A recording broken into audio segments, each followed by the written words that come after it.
That's right. Greetings, fellow armchair Imagineers. Tiki here. And Blue Dragon 5. And 20 years today, a little film came out that became the first non Toy Story smash hit of Pixar's catalog and propelled the studio into the new century. And tonight we're here to pay homage to that little film.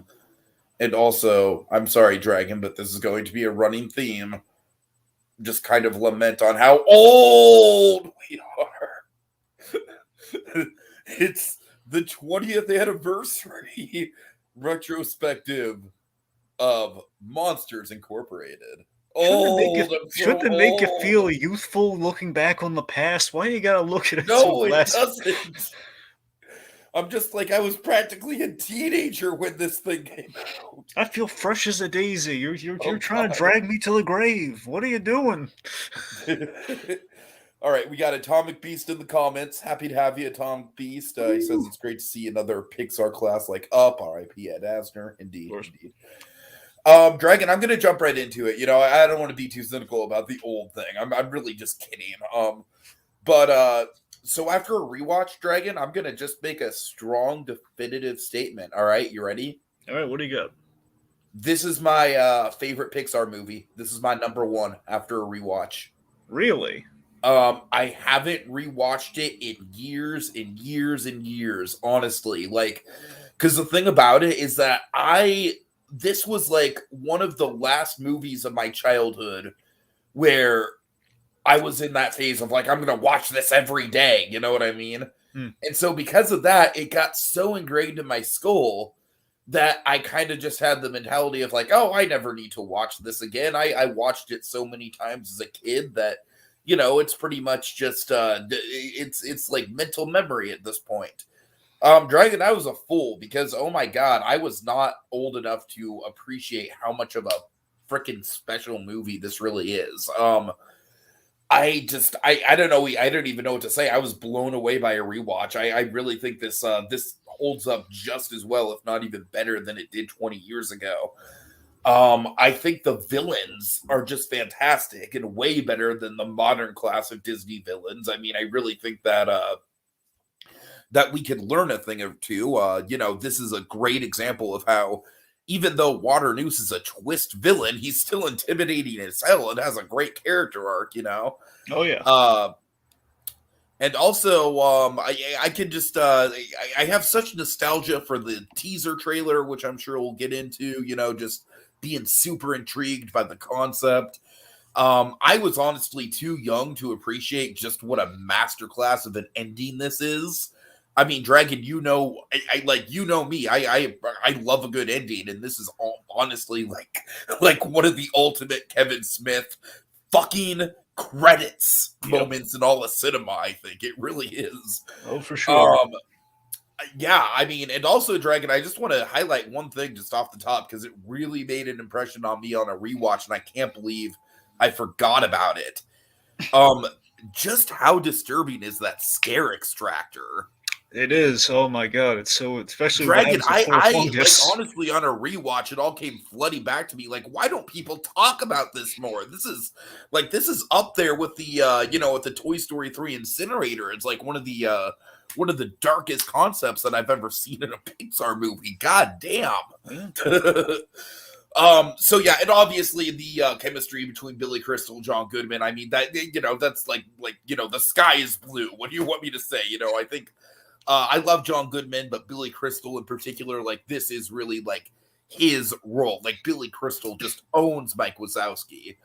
John Goodman's great, but, you know, I feel like his characters kind of run together a little bit. You know, with Sully, it's like, I love Sully, but, you know, I feel like there's not a ton of difference between how he plays Sully and how he plays Pacha, for example. I'd argue Sully gets a little bit more dimension. I don't know. He gets more dimension, for sure. I'm just saying the performance is similar.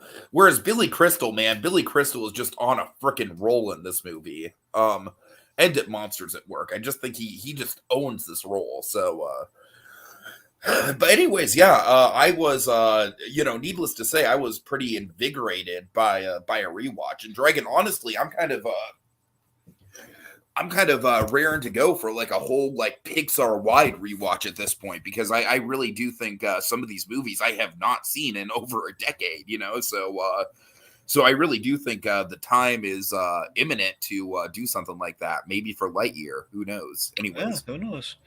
all So, right. So Tom B says it was really innovative for its time, scaring children as a career and profession. Yeah, Tom Beast. I remember just having the like I said, that teaser trailer really made an impression on me. It was such a Bluthian concept, right? We'll get into it. And then the Scream Extractor pretty much is a machine that shouldn't be used on minors, though those kids will be killed in an instant. Yeah, totally. I mean, you know, the fungus thing was kind of played for laughs a little bit, but at the same time, you it can was see also horrifying, though. I mean, you saw Puffy's lips got and yeah, everything. Thank yeah, goodness he's okay. I mean, he shook it off, but you saw what it takes out of the guy. So imagine that on our little girl protecting. right, You know, right. it's like, yeah. All right, so Dragon, go ahead. All right, so pun intended. This film opened doors for Pixar in many ways. You know, each Pixar film conquers, in many respects, every Pixar film conquers new territory and a new challenge with each film, with each kind of premise, and like, okay, how are we gonna, you know, kind of like, you know, kind of barrel forward in the animation, in animation this time, you know? And you know, but for example, just to give you some of the ones leading up to this, you had Bug's Life, which was okay. It's the second product. We hit out of the ballpark with Toy Story. Can we do it again? And it did. And then we had Toy Story 2, which is okay. Can we do a sequel to our very successful, innovative property? And then we get to Monsters Inc., which again, you know, had a lot of challenges, and again, each film very much pushing forward, even more so with like what other you know hard things to do in animation can we do next? In which okay, so first off, we have a new director, which the other three have been directed by John Lasseter. Now we're handing the reins over to the Pete Doctor. We're taking the toys away very literally. No Toy Story to fall back on. After everyone, their mother's like, "Well, they did Toy Story 2. I want 3 now." You have to wait 10 years for that, Skippy. I'm sorry. Then you have, you know, the big thing. You have both a creative and technical, you know, like slew of boundaries that are being pushed. You know, as again, this is very much the beginning of Pixar going into uncharted territories as they're going to become famous for. I mean, just wait till we get to Incredibles. Like, oh, like wait, you're gonna do wet hair and you're gonna do like like you're gonna do like fabric and like there's a whole fashion scene. What are you crazy? Right, right. We can barely give this kid a T-shirt. What are you doing? So I love how the thing looking back 20 years later is when you think about it. At this time with this movie, this is when Pixar gets the atrium, and it's so fitting and so oddly appropriate and meta that hey, as they get the atrium, we do a company story, which with a place It's that's pretty literally much like the ultimate like office movie. yes, and literally as they get in office. So again, it's the whole Yeah. life imitating art thing, and like they're no longer in the crappy ragtag Point Richmond, you know, kind of building that all the you know all the animation companies were kind of forced to for a while, and you know they invested in their future, and you know because of you know they invest in their future because you know they're producing stuff that very easily goes toe to toe with with the stuff Disney was putting out and DreamWorks is putting out any day of the week with you know with what they were kind of kicking out at this time and still kicking out. So you know, the home release is something I remember very, very fondly and very nostalgically. I believe that's how I first saw it. You know, it was the DVD release, particularly. This is when Pixar started with the amazing home video releases on DVD after the VHS tape. I remember getting the DVD set, and they had just tremendous behind the scenes, and you know, not just to how the animation works, but what really jumps out at me is you know how the story evolves like that's the big thing that kind of like I always laud Pete Docter for being kind of like the storytelling guru at Pixar, like the guy like every time you listen to a behind the scenes or the bonus features on the Pete Docter films, you get like a great crash course in storytelling 101. And that's what the you know Monsters Inc. really was for me on home video release. It was kind of blew my mind like, oh my god, I had no idea the end product you had to go through these stages to get there, and things could change so dramatically. So I mean, I love. I mean, I already knew a little bit of what happened with Toy Story, but still, like just seeing it from okay, something radically different, and just kind of like the point A to point B, and see how radically different things were, and ultimately, you know, the end result. You know, a hilarious movie with sweetness and relatability at its center. It's it's warmed the hearts of parents and children for 20 years, and I think it's why we've returned to the well in recent years with stuff like Monsters University and Monsters at Work. It's something special, Uh-huh. unequivocally. All right, so let's see. Taunt B says before DreamWorks found their footing in Shrek, Dragons and Kung Fu Panda, Pixar dominated the 3D. Well, I mean, I would still argue that Pixar is more dominant than DreamWorks. I've honestly, Drag, I don't know if you're at this level, but I've pretty much completely given up on DreamWorks doing anything substantial. Well, I'm pretty sure. Here's the thing: to me, DreamWorks is kind of unofficially retired after How to Train Your Dragons 3. Let's be honest. Yeah. I mean, I like they've had stuff after that. I don't know. Wasn't that weird? Oh God, I barely remember it, but that Yeti movie wasn't that DreamWorks? I believe, yeah, Abominable. That was them. Yeah, Yeah. yeah, that was them. And I don't know if that was after. That might have been before How to Train Your Dragons 3. I'm not sure. I I can't think it was recall. after. Oh, possibly. Oh, and Boss Baby 2 was just fucking last year, man. Yeah, that's what I'm saying. So You're they're forgetting kind of. about Boss Baby 2. Well, that's what I'm saying. I'm saying they're unofficially retired after How to Train Your Dragons 3 on a high note. Then it kind of goes on to, okay, and we're doing sequels now, Right, or right. like more crudes. Oh So God, yeah, but that's pretty much what that sequel should have just been called. More Crudes. yeah, All right, anyways, ruder go and ahead. Sorry. So Cruder. background.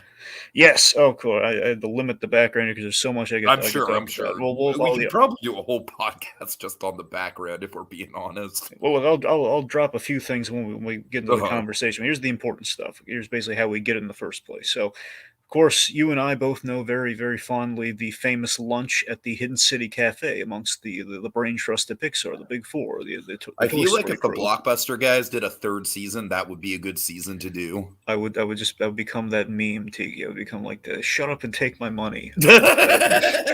Right. They did. Which, by the way, did you see Jack Quaid his Halloween costume? I'm sorry, what? Jack Quaid, like Huey from The Boys. Did you see his Halloween No, costume? I did not. Yeah, he did the meme. He was dressed up like Fry from Futurama. He Oh, did the really? "Shut up That's and take funny. my money." It was hilarious. Anyway, I saw one of my favorite Halloween costume I saw this year was someone who was an anti-faxer. like a fax machine. Yeah. That's clever. It's cute. Yeah, it was really clever. Anyway, so of course, for those who may not be aware from the Wall-E trailer, so Oh God, the Big Four the at Wall-E Pixar. trailer just really spelled it out, didn't it? No, but I love that it did though. I just love that Uh-huh. it was I the mean, it was a phrase. departure. The only thing I have against the Wall-E trailer, honestly, is that it was a departure from the usual way that Pixar does the teaser trailers, and I don't really think we've gotten back to that style since then. Yeah.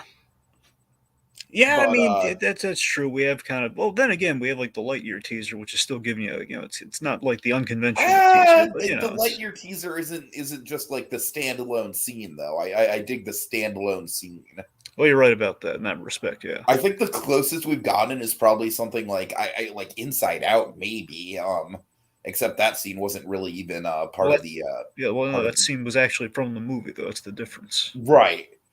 And then I mean, Cars 3 was like a very intriguing teaser trailer that resulted in pretty much a nothing burger of a movie. But Anyway, I can sorry, get go back ahead. to the.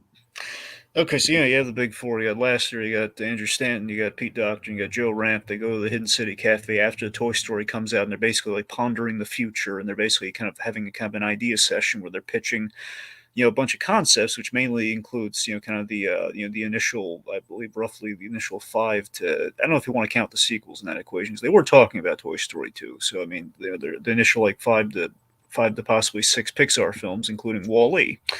So anyway, so they basically they were thinking along the lines, okay, what really worked about Toy Stories? Okay, there's like a shared experience, like we all kind of like have the connection to toys and the parentage and basically look for like a foundation, like kind of a foundation with the audience, which kind of bled into, okay, well, everyone's always had like talks about like a monster in their closet. Everyone's had that universal fear as a kid, so let's build on that. And they have like a little drawing session where there's basically kind of like doing some sketching, like, yeah, well, this would look kind of cool, like basically fleshing out what the world of monsters might look like design wise. And then, so again, Pete Docter is manning this ship, and he then pitches. So again, he's kind of elected because he and Andrew Stanton were the new hires from the original Pixar crews, and these were the guys that, like, these were going to be bred for the next, like, directors. Then of course Brad Bird comes in. Then we look from within as we go forward. So Pete Docter has this original treatment, which DK I love. There's a bonus feature on the Monsters Inc. DVD where he pitches the original treatment. It's so engrossing. It's very different from what the final product is. Oh God, I'm sure I've seen that because I own the DVD, but I don't remember it. It's also on the Blu-ray re-release if anyone's curious. I got like the combo pack. I don't want to just be bogged down in bonus features here. My point is, you have it's pretty much like a podcast in the future where we can do just that. I know, I'm hoping, but okay. Right, so, anyways. Point being, it's like a bare bones skeleton of Monsters Inc. You have like Sully is called Johnson at this point. He's Boo is called Mary, and she's like 7 to 8 years old instead of like a little 2 to 3 year old girl. They have like a water noose, and Randall is named Ned. And basically, it's more of like a climbing. There's no Mike Wazowski at all. It's basically about climbing the corporate ladder. It's like, the girl's going to help him be on top as the top scare. That was pretty much the crux of the movie. Oh, my God. Wow. And basically, the end is the really interesting part. The end of the movie, as pitched in the original form, was Johnson, he's forged an attachment with the girl, and the girl saves his bacon when he's about to be arrested in Monsters World, and basically he lives in the human world with her until they're old, until she's an old woman, like they're still living together, like in their 70s. Oh my God, that's mind blowing. So let's see. So anyway, so it's a very, the way he does it, man, it's still solid and very engrossing. So he pitches this, he shares this with Disney and everything. And believe it or not, Disney pitched Mike Wazowski that he needs a sidekick, which then involved Ricky Niviera. And that gives us Mike Wazowski. We make a few adjustments. Like Boo is like a little kid because the younger she is, the more dependent she is on Sully. They're making some smart story changes, and beyond that, then we get into the technical kind of progress that we have on a Pixar film. For example, here's a record. The first, I want to say, period. This is the first CG toilet ever. Like we saw bathrooms and CG animation in this movie. It might have been the first.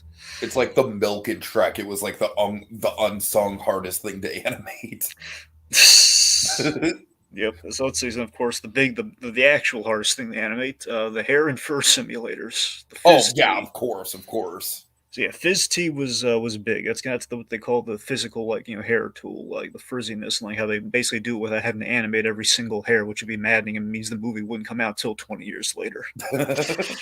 So Sully, basically on the whole, both characterization wise, again, and getting him from Johnson to Sully and just fit and animating him, Sully was absolutely the biggest challenge of the film. Like at some point, like he went through a lot of design stuff. At one point, he had tentacles for legs, and they had glasses, and he was like the Mike. He was a refinery guy in the factory. Wasn't even on the scare floor. A lot of changes happened.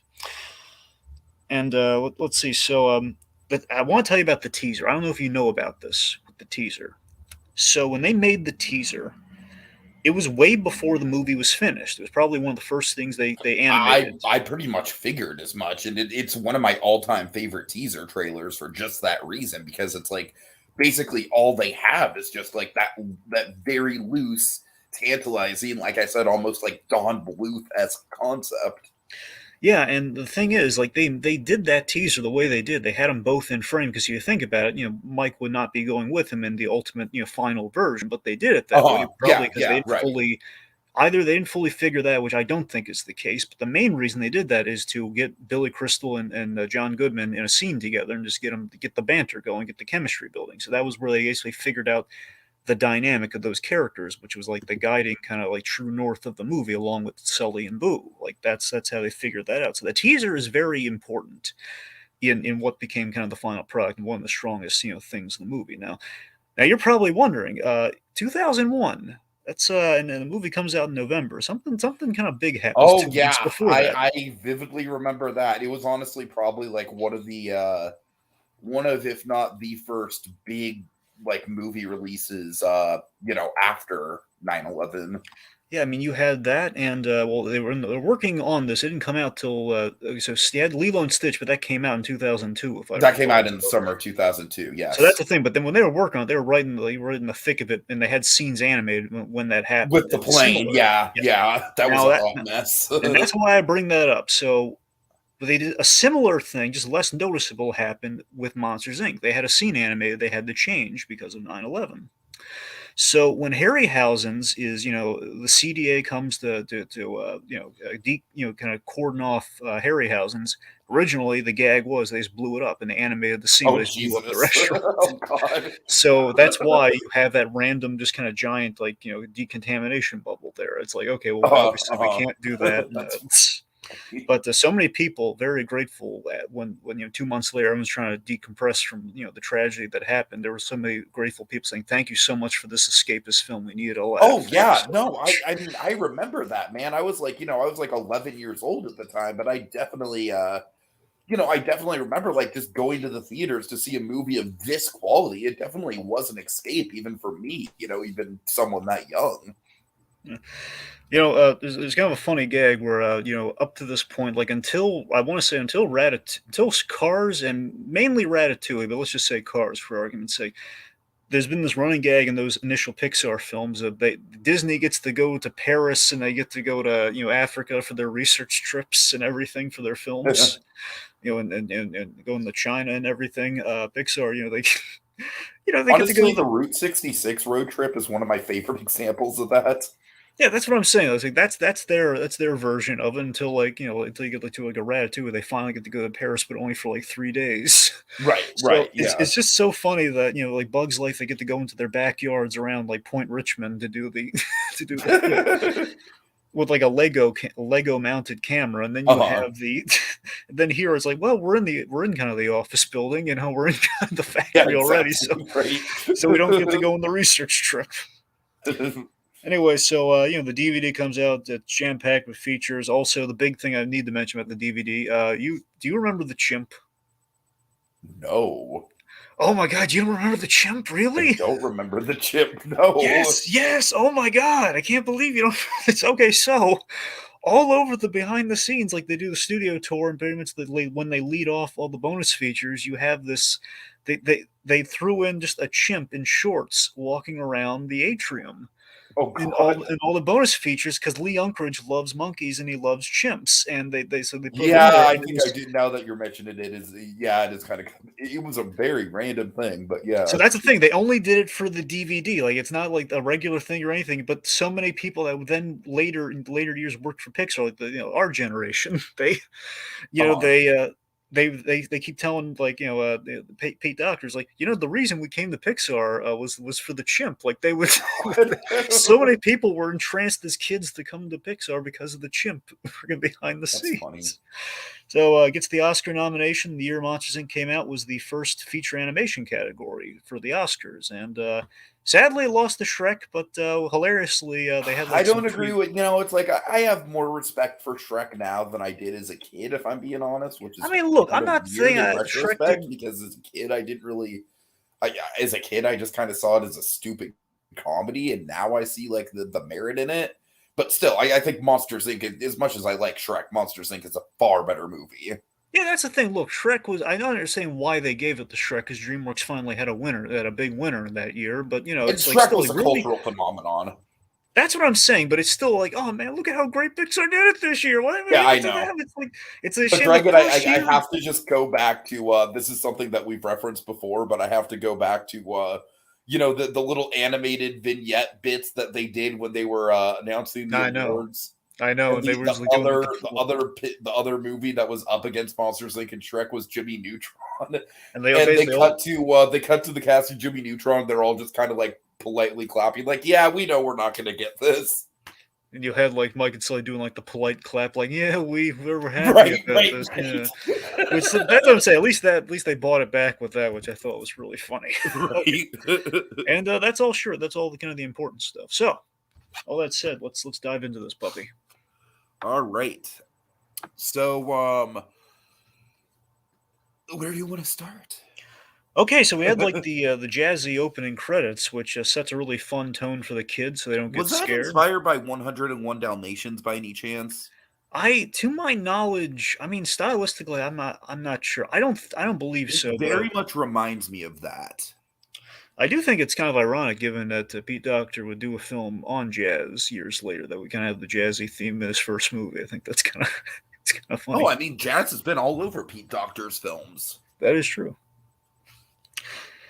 All right. So overall, let's talk about the world building. That kind of incorporates a lot of our opening. We have like 3 opening beats, I think, that kind of play into the world building and kind of our exposition. Because I think the movie opens with really great pacing and exposition. You know, I think we handle it very Oh, well it at the handles top. the exposition perfectly. Yeah. And think about it, we hit it in like 3 really great, concise beats that are entertaining to watch. Like you have okay, so we have Mr. Flem's botched scare, which also one, it's a subversion of okay, we think the monster's going to scare the kid. One, it's a robot kid. Secondly, it doesn't get scared.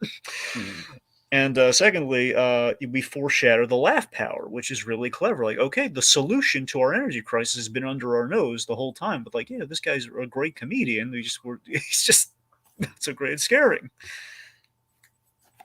So yeah, and then of course we have the establishment of Mike and Sully as friends, which honestly one of the best character introduction scenes in Pixar. It's just like you get right away from like the opening moments, you know, with Mike doing the radio voice. You get what these characters are all about, like fucking immediately. Yes, on the rewatch, the part of that really jumped out at me, like what really like it's one scene that tell like one bit that tells you everything you need to know about these 2 guys. Their Oh, reaction to the commercial says everything. Where okay, so Sully, he's a company man, he's friendly with his coworkers. Like, hey, there's Betty. It's like that's all you need to know about that guy. And then you have Mike, who's just you think, oh god, he just got shafted in the commercial as the logo pops up on his face, and like Sully's about to be the supportive friend. Like, oh, Mike, and it's just like I love I how the was. logo foreshadows the barcode, by the Yeah, way. which is I love it's a running gag. It's a perfect running gag. But here's what I'm saying: this is the endearing thing of Mike Wazette. Is why everyone loves him. Is that he's just so full of energy, and he's just so thrilled that he was in a commercial, despite that logo gag. He doesn't care about the Yeah, logo. right, And this yeah. like Sully's mom calls. I know the camera loves me. Oh, it's your mom. It's just great. Now something too with that introduction. I think on the looking back on, there's a hidden foreshadow. I'm reading into this, mind you, but I like to think No, it's but there. honestly, Dragon, what we're talking about, like right here, it's like because before this rewatch, I had Coco at number 1, and I still think Coco is very high. Don't get me It is. I wrong. rewatched it for Day of the Dead. Yeah, I know what you're doing. Yeah. But and I honestly think Coco might have. I still think it has the best world building of any Pixar movie, bar none. But I feel like this. I don't know. I just feel like the plot and the characters of this just blow. Honestly, maybe any other Pixar movie out of the water. It's And like, we hit it all just right out of the gate, which is really impressive. yeah, Just how fast we just kind of nailed down everything. But Tiki, here's the thing. So with the story, it's just I love that. To me, there's like a hidden foreshadow in Sully's introduction where we have that great buildup. So again, with the world building as well. So again, we have Water News coming and basically explaining the job of a scarer in the 2 most important beats, where he says, we need scream power amidst the energy crisis. Which, by the way, Andrew Stanton pitched that. He pitched the whole like scream power thing. mhm. And that children are toxic. These are the 2 rules of this world. Without these rules, it's again, because we have the wonderful kind of bravado of James Coburn just to really legitimize. He spiced up the exposition, which has made it sound like, okay, this is important. This really cool looking character is telling me that this is important. And then, of course, our failsafe, just in case anyone missed that on the key details from Water News, we have the cheesy commercial to sum everything up again. Like, we power your cars. We do this. I'm Monsters Incorporated. Anyway. Sorry, my point. My point is, Water News, as he builds up the introduction to Sully, we need scares who are tough, tenacious, and and intimidating. We need scares like James P. Sullivan. We cut to Sully sleeping. I think that foreshadows that no, we need to go in a different direction. Water News. Maybe we don't need tough and Totally, intimidating. Maybe yeah. we need soft, friendly, and funny in the end. Maybe that's what we need. And then when they're walking through the town, one of the things that I forgot about was just because when I think of the world of Monsters Inc., obviously you mostly think of the factory, you think of Monsters University, of course. You think of just kind of like the industrial setting. and Harryhausen's.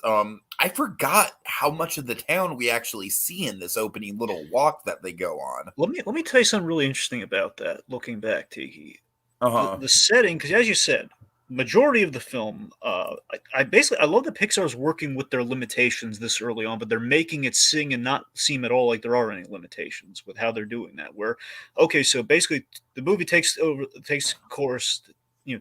over the course of 2 days, and it's all pretty much in the factory, but we go to certain sets. But with that, they're pretty much building their sets digitally like backlots, as in like they can't do a whole city. They can only do like that one money shot. Exactly. Yeah, And yeah, that's a beyond good way that, to put it. so that's what I'm saying to you. They're building essentially rooms of Monsters Inc. that are lit like the outside. So and that's really impressive to me. Like, okay, that's we're working with the limitations so well, and it's so seamless. Even going back to '01, seeing where we're at now by the time of Monsters University, it's amazing. Mhm. And we shot. The thing that really impresses me and always impressed me as a kid is that we took like this mundane office factory setting, but with our characters and with that great Randy Newman music, we made it so exciting. We explored every Well, I mean, inch not only that, of but that. just like the world building definitely extends into the factory. Yeah, Obviously, the doors are are iconic iconography in Pixar. yeah. Um, it just everything's like larger than life. So yeah, for sure. Just to show you how much thought went into the world building. And again, they've teased this in Monsters University and Monsters at Work a little bit. Is that we mentioned Fearco. So again, there are other scare companies, and we didn't see this at all in this movie. But you have the idea was that the other scare companies, they had like Waternoose patented the door technology. Other monster companies did like under the bed and in the basement. So that's how their thing worked. We never saw any of that in the movies, but it's just kind of That's like. really interesting. Yeah. And also, Bud Lucky. They never use this. They have no intentions of using this. I think it was just like Bud Lucky is kind of like feeling his oats, just doing some cool kind of stuff for the DVD or something. I don't know. He actually boarded the origin of the monsters, like how we get monsters. Oh, Period. He kind of, really? Oh, wow. yeah. It was this little. It's Is Bud it the Lucky. What? is it the Pixar Theory No, explanation? no, no. It's a cute little 2 to 3 minute kind of boarding of like okay, so basically, back in the times of the cavemen, you had two tribes of cavemen essentially, and one was called the Mons and one was called the Mans. And basically, Okay. the Mons were chased off because they were small, smelly, and they didn't like them. They ostracized them, so they swam off to this island which had all this kind of fruits and vegetables that mutated them into monsters. And then basically they scared the heck out of the humans that treat them so badly, and that's where they got the whole like, we call ourselves Okay, you know what's weird monsters. about that is that that's What? weirdly like it's obviously not the same thing as the Pixar theory, but like the mutation is like kind of similar to the Pixar theory. Oh God. Well, there you go. All right. All right. All right. Anyway, yeah. But yeah. So the world building, and you know me, I love the logical logic, and Pixar, they're the top. They're the I top mean, guys. Pixar are the kings of it, but I Yes. really do think that this movie is just like them absolutely at the height of their powers. And again, like they can't just go back to the well with like what we've done with okay, so we've done an ant society and we've done toys. So we've done those rules. We have to go completely from scratch. I mean, look at the design work in our world building too. Like everything it's our world, it's our recognizable world from a Uh-huh. distance. But you go up, everything is retrofitted Well, of for course, it's monsters. our Like world, Dragon. Everything takes place in the same cinematic universe in Pixar. I'm sorry. I promise I'll stop. I'm sorry. okay, my point is like everything from like like for me my favorite little detail like the tape dispenser is all monsterized. The little Mikey is a toy in the monster world, like all sorts of legs, not just the standard teddy bear. It's like all sorts of like every little detail is just built into like Sully's chair has a hole in it for his tail. It's just there's so much thought worked in the Sure, design sure. work. It's great. Okay, so yeah, so we've established so again, Mike and Sully, wonderful chemistry as they're walking to work. We go on the scare floor. Scare floor. Again with the storytelling thing, it just flows so nicely. Where okay, it's a day in the life. We set up. We have 2 days for our story. Day one, we see how things go normally. We're okay. We demonstrate our status quo in the fixtures of the company through our characters. Celia, she's at reception. She's head over heels with Mike Okay, Wazowski. also with the scare floor and everything, can we just talk about just how Yeah, natural everything like it all feels so perfectly like the mundane day-to-day drama of the office. You've got the rival coworker, you've got the aggressive supervisor character with Roz, you've got Yeah. the office romance. Yeah, you get Roz working dispatch and everything. Of course, Roz. Oh, Let's talk about why Roz works. Okay, so Roz is fucking everything, man.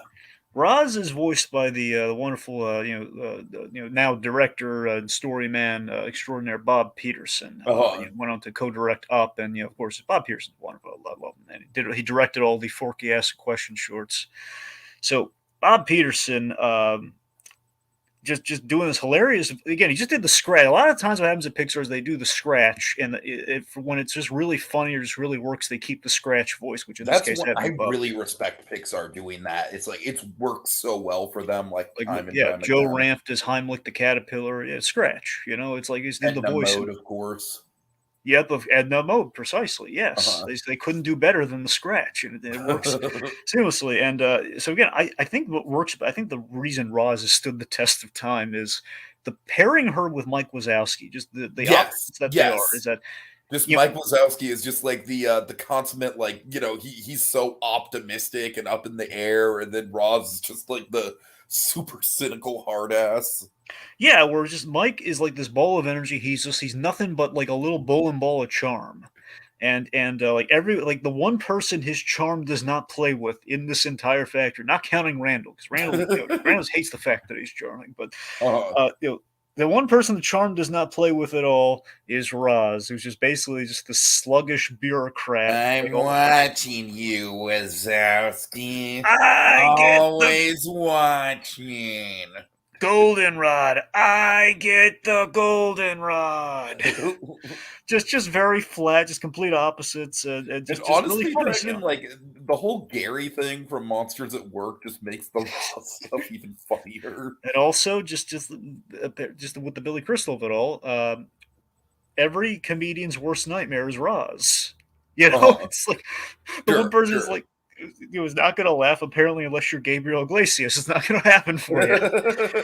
Oh, by the way, I got to get this in there. This is the most important part of background.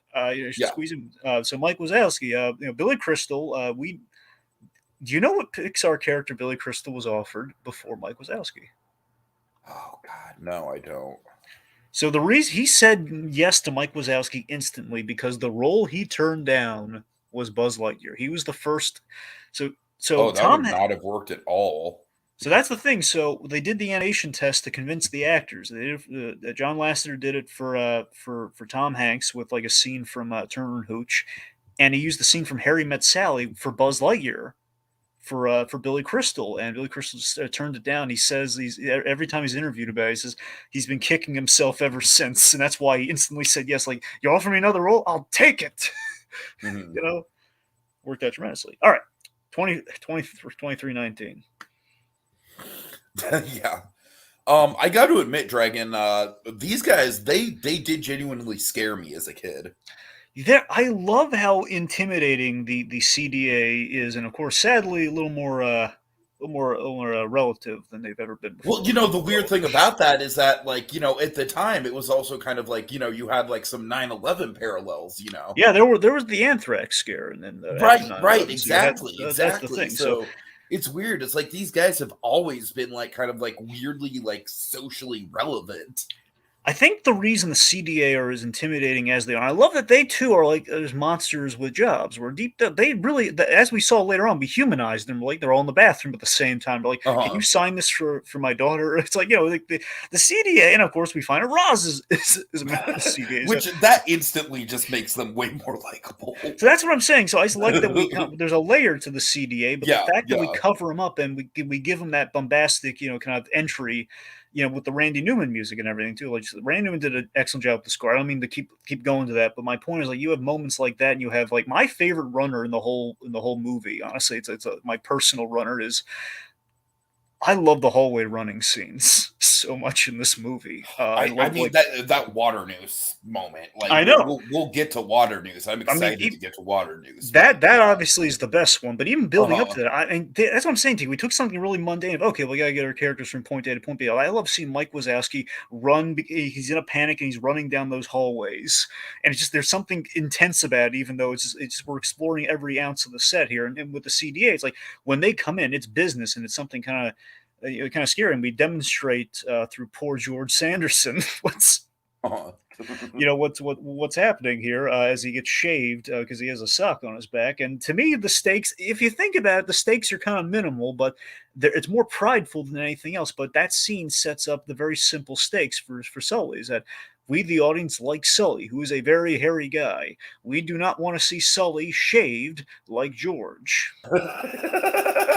Think I of, love I mean, it. I right? love it. I mean, It's like the fundamentally, Freaky Fred steaks. yes. I mean, fundamentally, that's what I'm not crazy, right? Isn't that No, kind of I what? never thought about it Yeah. like that, but you're absolutely It's that fundamentally we don't like. That's why Sully's getting all tense around the CDA. He just calls back to, oh God, we don't want him to end up like George. He keeps getting tackled by the CDA with 2319. We don't want that to happen to him. But Because I here's mean, the thing, though. I feel like this movie is really excellent about like every 10 minutes or so, 10-15 minutes, I think, they just keep adding on. It's almost like a house of cards with the stakes. It's like they yeah, keep adding on things that make it more and more tense. yeah. Because initially it's like the CDA aren't going to kill him or anything. They'll just decontaminate him, which is going to be a little humiliating, and maybe he'll be ostracized in the monster community. That's about it. But then we add legit stakes as we're bringing in Scream Extractors and like banishment and all sorts of stuff there. Uh-huh. So speaking of which, I want to dedicate a little bit of time to Henry J. Waternews. Let's talk about Oh him. my God. Yeah, water news. So I just want to Dragon, it's honestly really frustrating to me that we have this whole twist villain archetype, and Water News is like just a fucking like that's a perfect example of how to do a twist villain on a silver platter and still make him intimidating, still make him memorable, still make him really layered.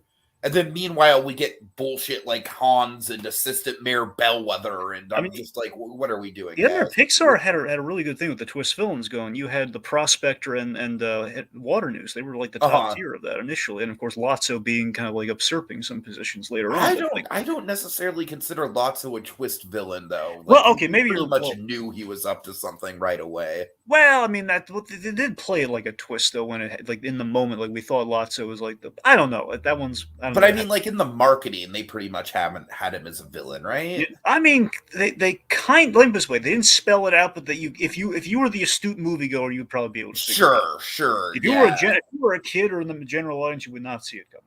Okay, but I feel like Stinky Pete, like, and Water News for that matter, really came out of nowhere though. Yeah, and the fact is, they both have something really great in common: is that they're set up as these kind of Uh-huh. fatherly figures to be trusted, and that's James Coburn. I think was a gift to the film, and no one ever talks about how great James Coburn was in That this movie. turn that he has it's so deliciously stretched out. You know what I mean? And you see in that moment where when he banishes him, like he did not want to do this because he loves James B. Sully. He Uh-huh. loves Sully, and that's what I'm saying. Like the earlier scene is the moment that kind of charms me, Tiki, is the fact that you see the bond between Sully and Waternoose, and he's like the fact that he's brimming with pride at Sully, like he's a son almost, and that he's the golden boy, and basically.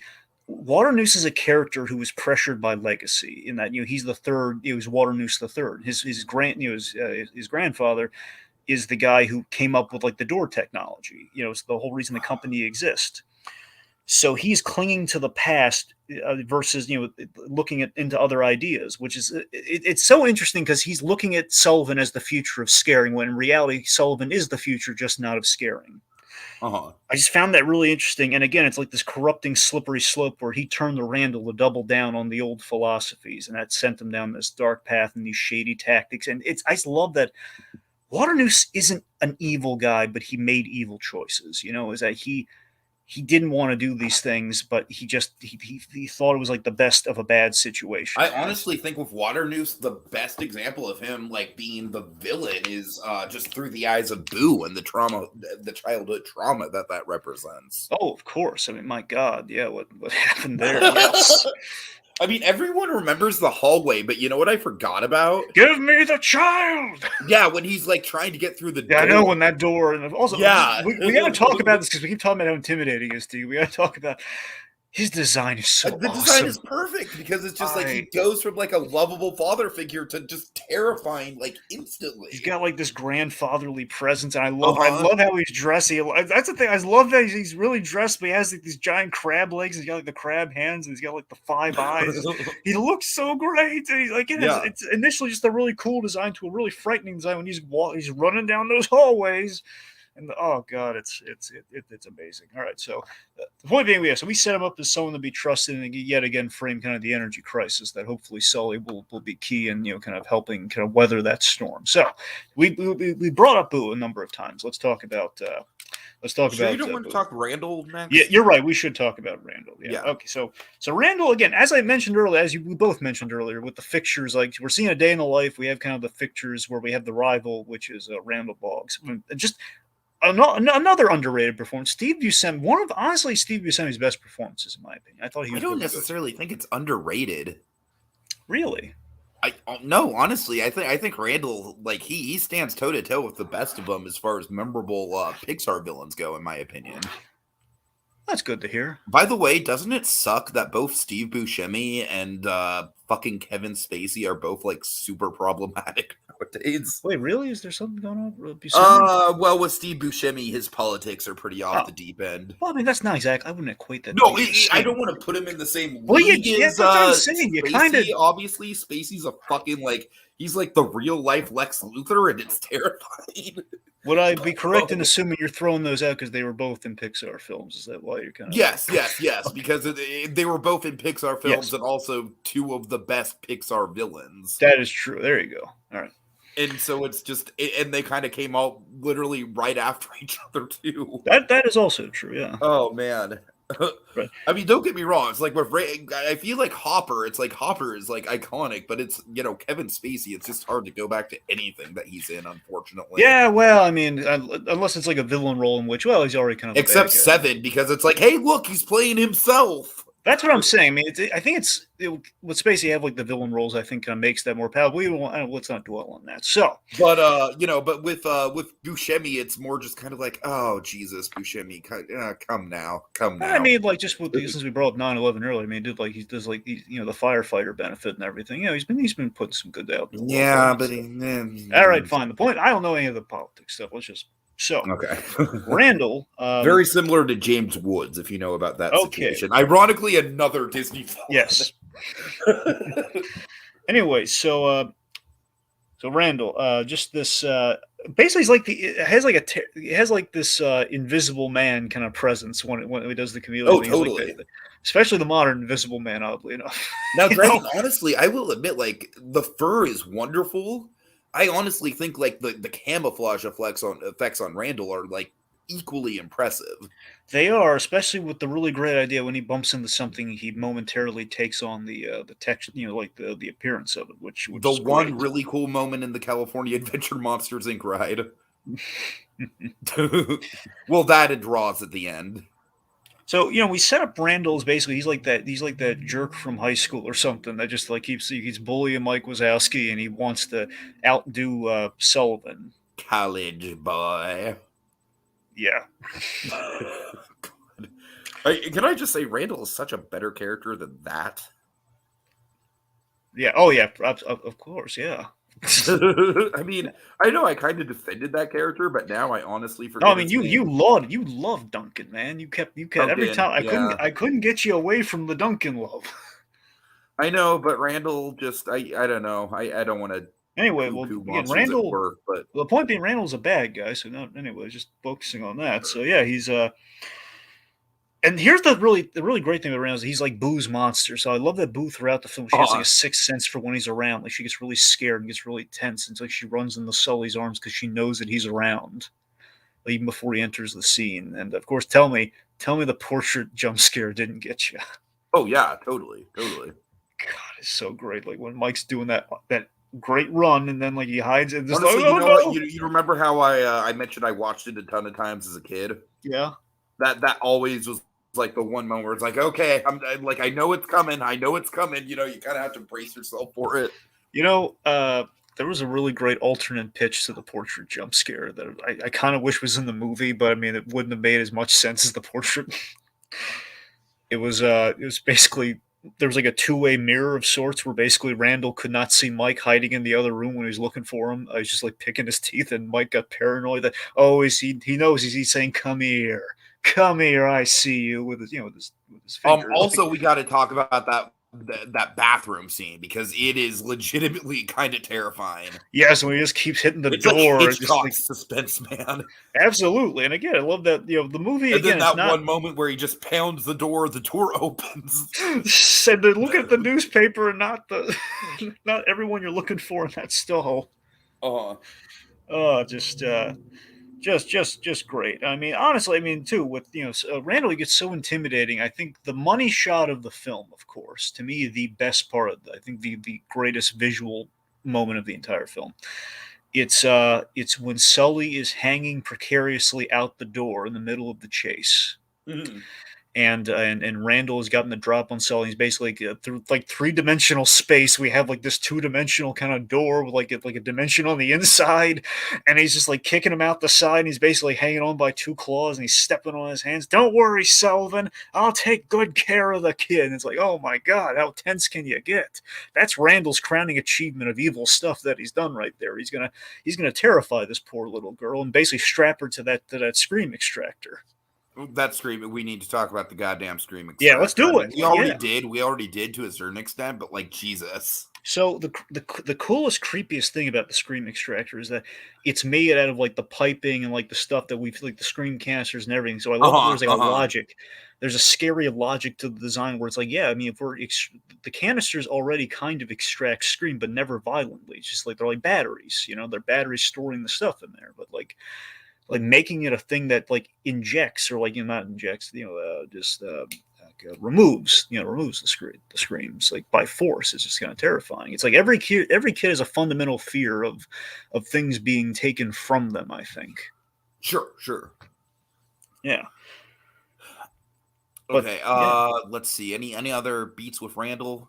Well, I mean, also again, just with the Scream Extractor, the plan too is like we're going to kidnap children, which is horrifying. There's actually going to be they only lost this for timing, is that there was going to be like a room full of cages that we were going to see. So the implication was that God. They were going to kidnap children, put them in cages, suck out the screams, and throw them back. Pretty much like Pinocchio. Exactly like Pinocchio. Yes.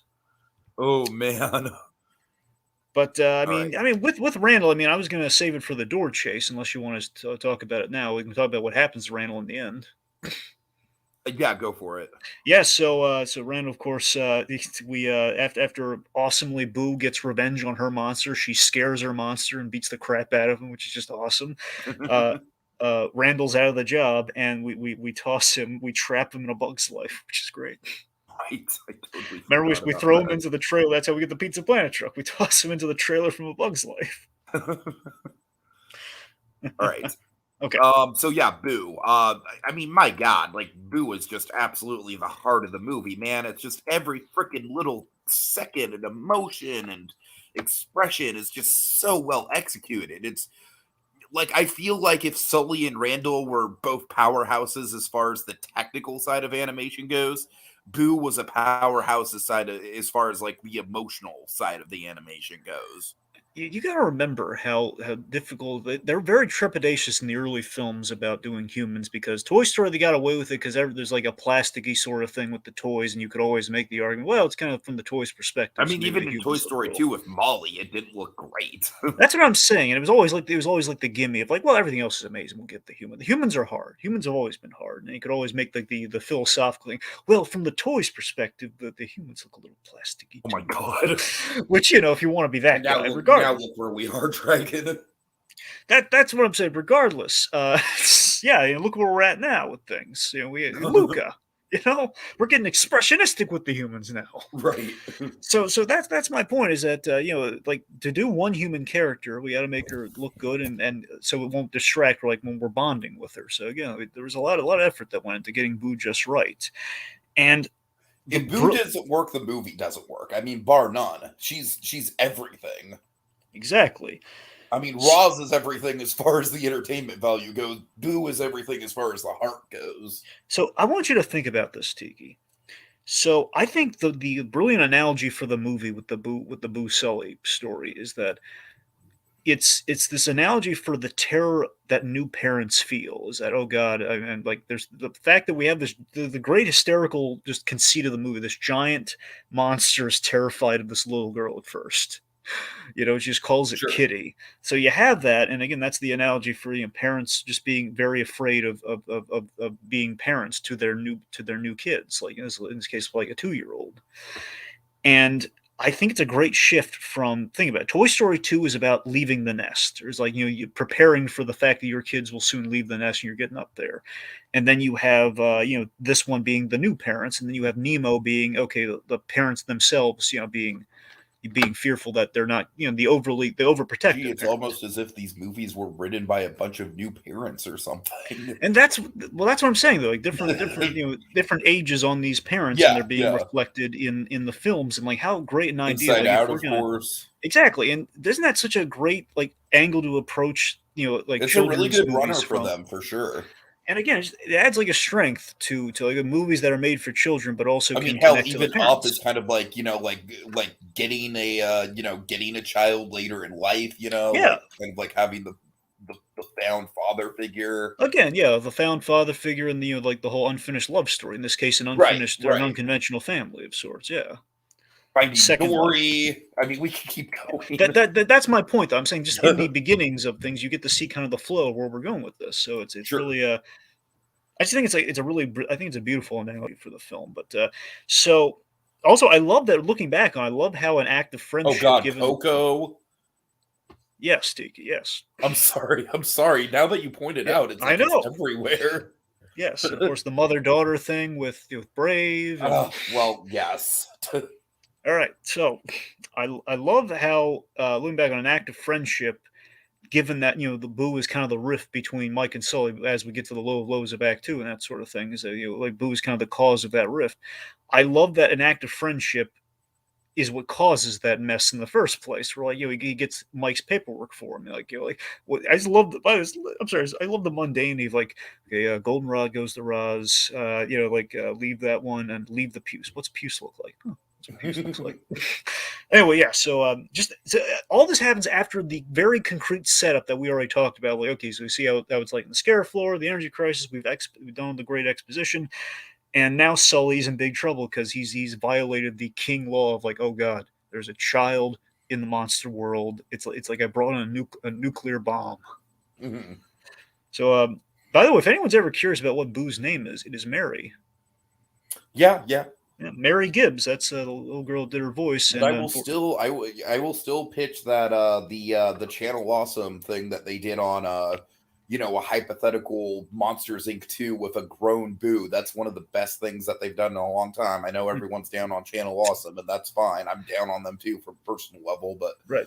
just saying.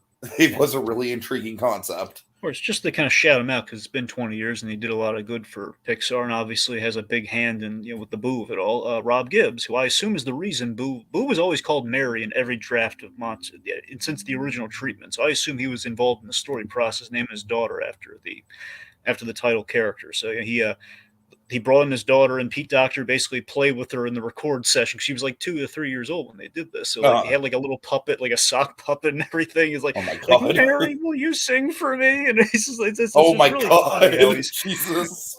that's why it's how you get like, the sing in the bathroom scene. That's how you get the whole like that's how you get her to say kitty and everything. He's probably been like a little stuffed kitty. Like Sure, it's sure, just yeah. so again, it's like crazy. Like then you have Pete Docter working with kids through all these movies. What he has to go through to get these get the direction in there. It's just really really funny. And again, just R.I.P. Rob Gibbs, who again gave put a lot of heart and soul into the story department in Pixar, and again gave us Boo. So God bless him. All right, so the Harryhausen scene. I love that we named a place after Ray Harryhausen's. Of course. Great homage for sure. Just the great chaos that unfolds in that scene, and also then that kind of bleeds into just with the whole like we've let in a toxic child, and just under the misnomer that kids are toxic. Mike and Sully are based, and again, the sadly more relevant gag than ever before. We have Mike and Sully in the apartment, cowering in fear of the toxic child.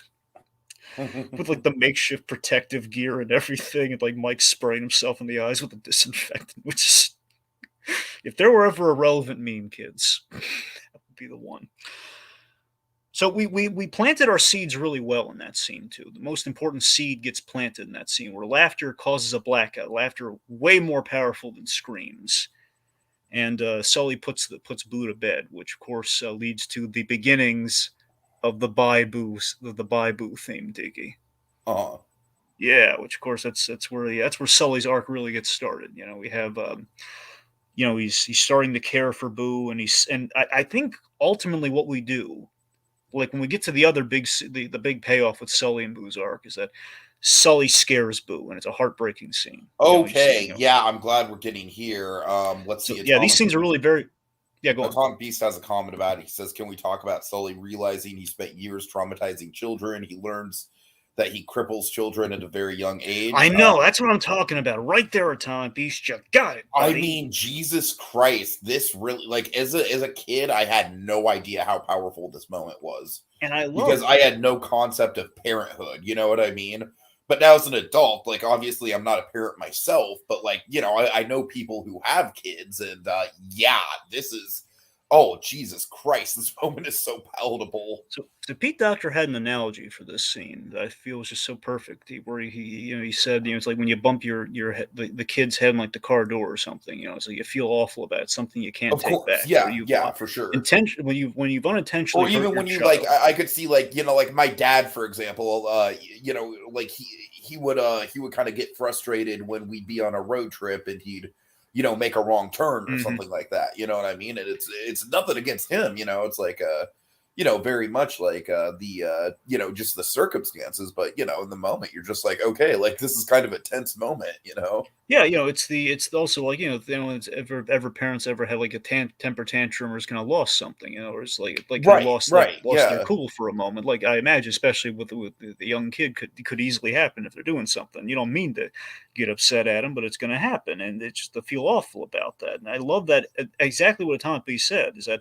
So we set up that Sully's starting to he's seeing his job and the status quo from a different angle, from like, maybe the kid isn't toxic, which culminates in that scaring Boo moment, which is, again, every parent's worst nightmare, and just the realization that, oh my God, my job that I've been very good at is traumatizing kids. Uh-huh. Oh my God, what have I been doing? And I love that, years later, 20 years later, with Monsters at Work, we put a wonderful button on that scene. We vocalized, Sullivan's thoughts on that. We're like, I couldn't stand the way I saw the fear in her eyes, like that, just the sorrow and the sadness of what he felt in that scene, which you feel here, and just hearing it years later always got me. It's like this scene was just so impactful and so relatable, and basically the culmination of Sully becoming a parent, to this kid, like a surrogate parent, mind you, but yeah. Yeah, and again, man, it's like there are like several scenes in this movie where it's just like I totally forgot just how impactful they are. Or I don't even think I forgot. I just like I said, it's literally been so long since I've seen this movie that I was a literal child the last time I saw this movie. So like all the heady, all the really emotional heady stuff kind of went over my head. Oh my God, yeah. So I want to talk about the comedy for a second. So day 2, like the beginning of day 2, before we get to kind of the banishment and everything, is so we put Boo in the monster outfit, which by the way, Mike was asking, great seamstress, because he keeps building these great costumes for these kids with makeshift things from the apartment. Like Sully's chair fabric as the girl's monster suit. They had a lot of great improvisations, which, by the way, this is the first time ever they had 2 actors in the same record booth ever at Pixar. They had nice. John Goodman, only for like 3 sessions. I don't think it was like for the entire duration of the film, but for the scenes that had Mike and Sully in them, like when they're playing it cool, like, hey, did you lose weight or a limb? That's them in the room together, and they're improvising. Like, for example, some of the funniest things in the movie were improvised by them. Where let's see, what was right. The put that thing back where it came from, or so help me. The company play was entirely them. That was a Billy Crystal ad lib, and then John Goodman came in with like a bum bum bum bum. It's like yeah.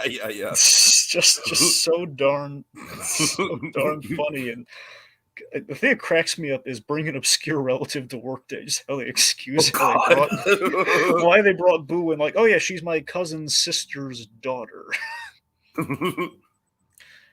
God, tell me. Okay, how do you feel with the garbage cube scene? Yeah, I mean, I definitely remember that as a kid, but yeah, again, it's just like this movie just has a way of just like, like I said, every 10 minutes or so, it's just like, oh, Jesus, this is terrible. Yeah, the guy who directed Storks, Doug Sweetland, he animated the garbage cube reaction because he loves the over the top reaction comedy from cartoons. So Uh, that's what we do with Sully there, where he's like, it's this Sully utterly, oh my God, she's getting murdered in front of my eyes and I'm helpless. And just Mike was asking, how many kids you got in there? I can still hear a little voice. Just like oh, God.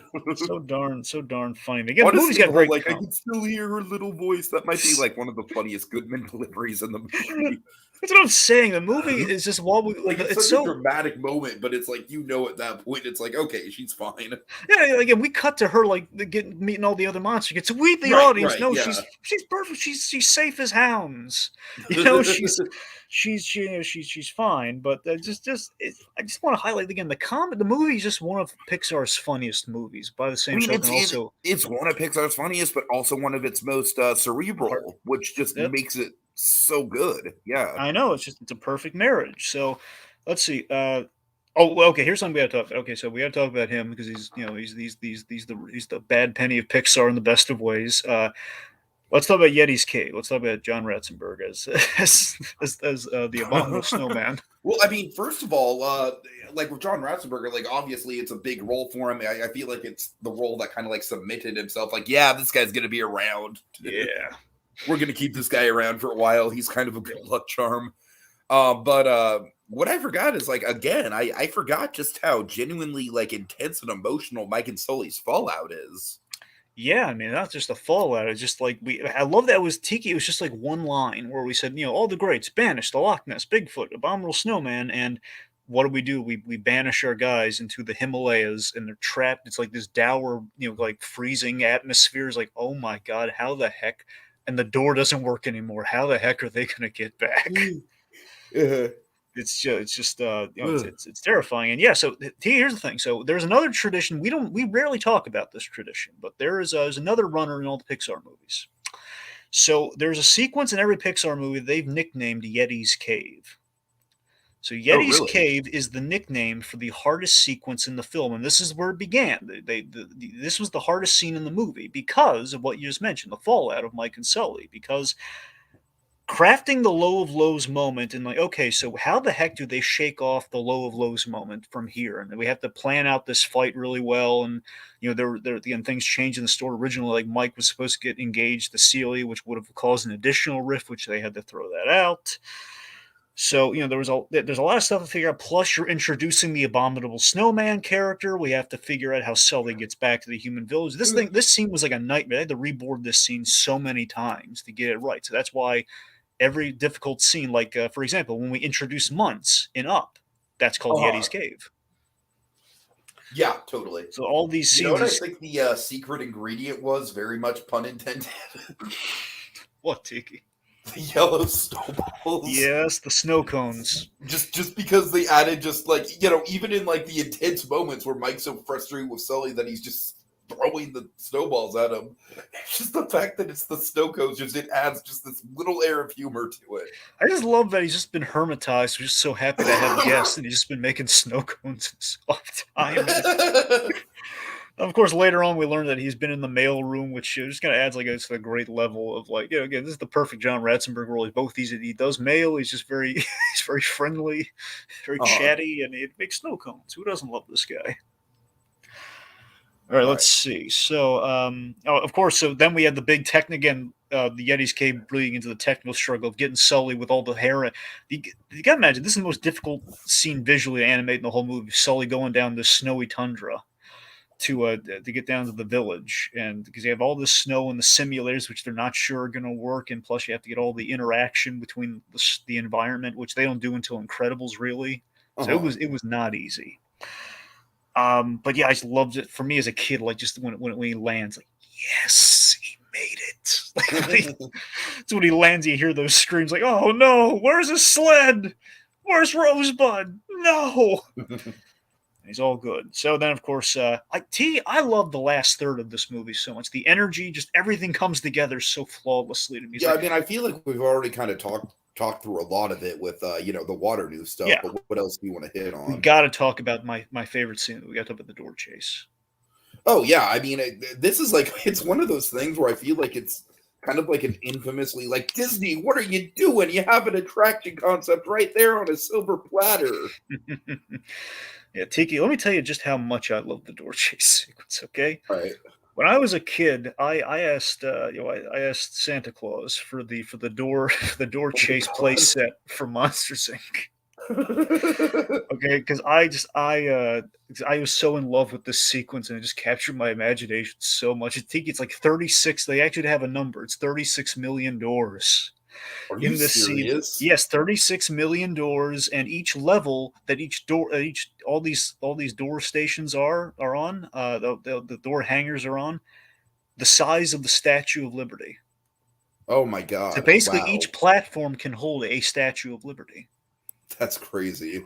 Just insane. So like this, the Tiki again. So again, this was like the Christmas gift for me that one year, and then also this today, at a sale, I couldn't resist, but also because I had Monsters Inc. on the brain, I got a Christmas ornament for the 20th anniversary of Monsters Inc. because I needed a new Monsters Inc. ornament, and it's them in the middle of the door chase, so I can put that on my tree now. Nice, nice. Christmas. So it's just such a great action packed scene. And again, I love as I mentioned already with the Randall and in the holding Sully out the door. I love like the 2-dimensional, 3-dimensional thing. It does feel like an attraction come to life.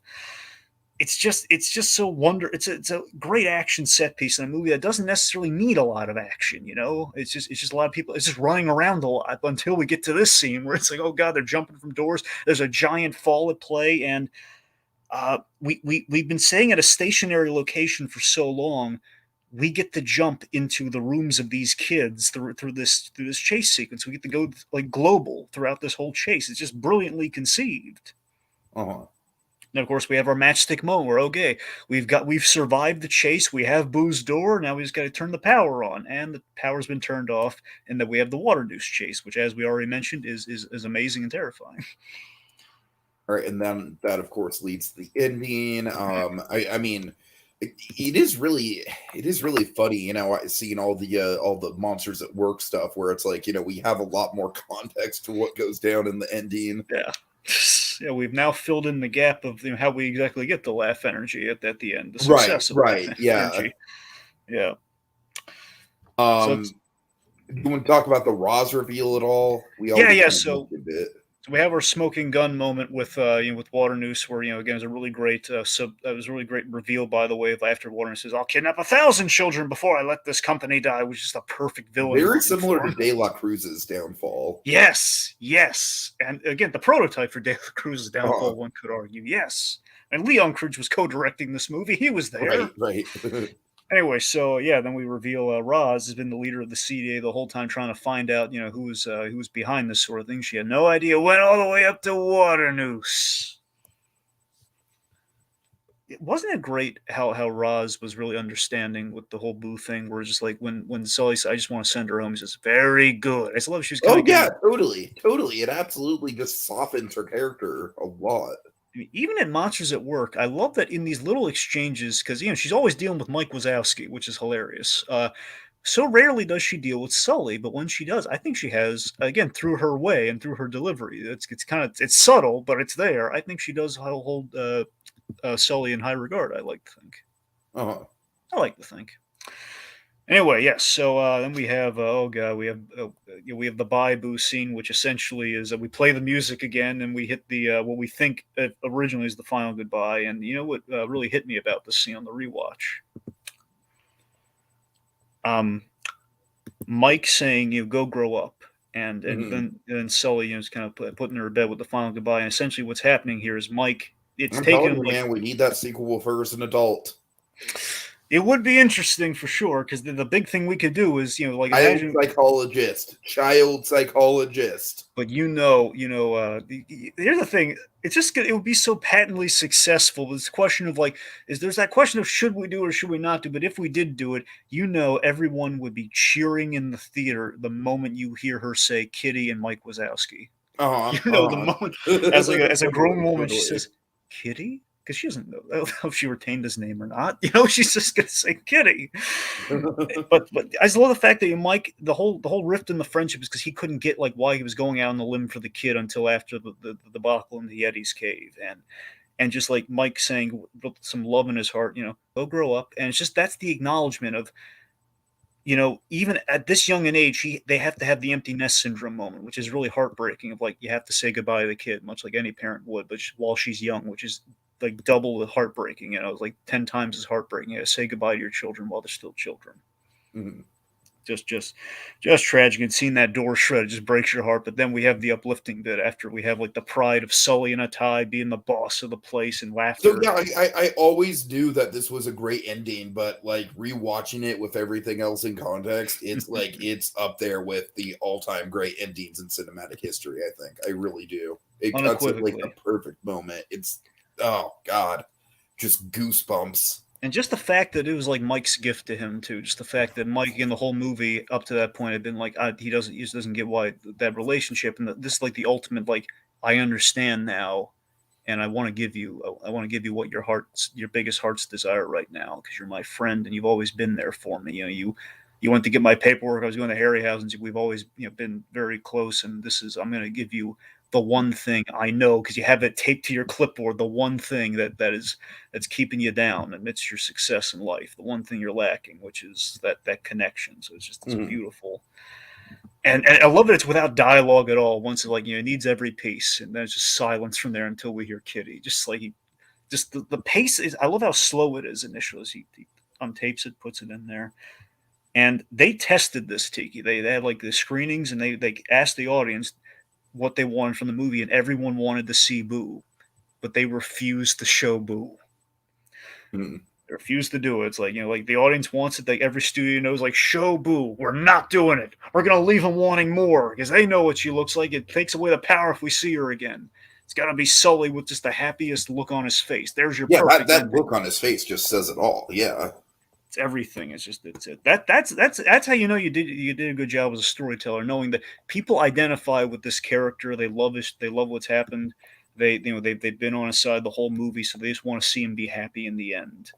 That's if you've done your job right, that ending's going to be played perfectly as it does, and still 20 years later.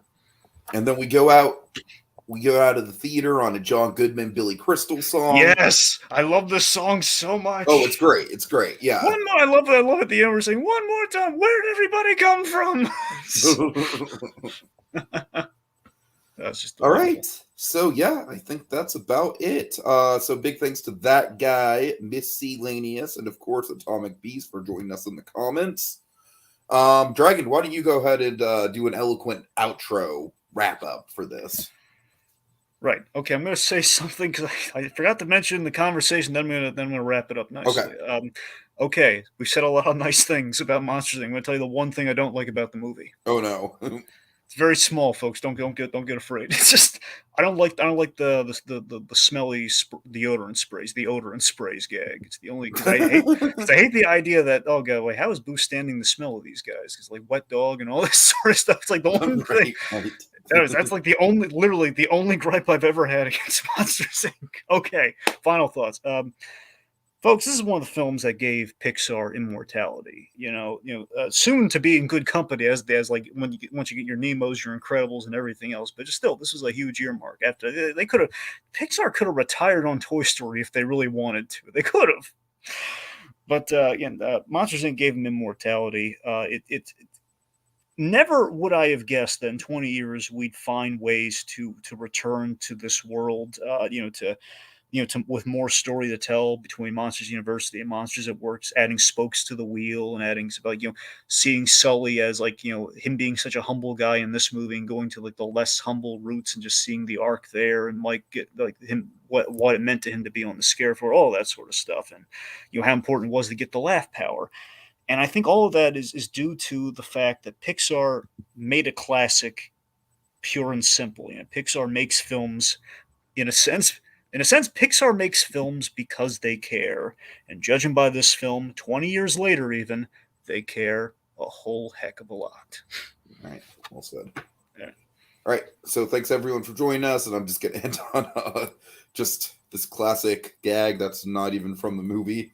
Am I going to go in? I'm going in. Put that thing back where it came from, or so help me.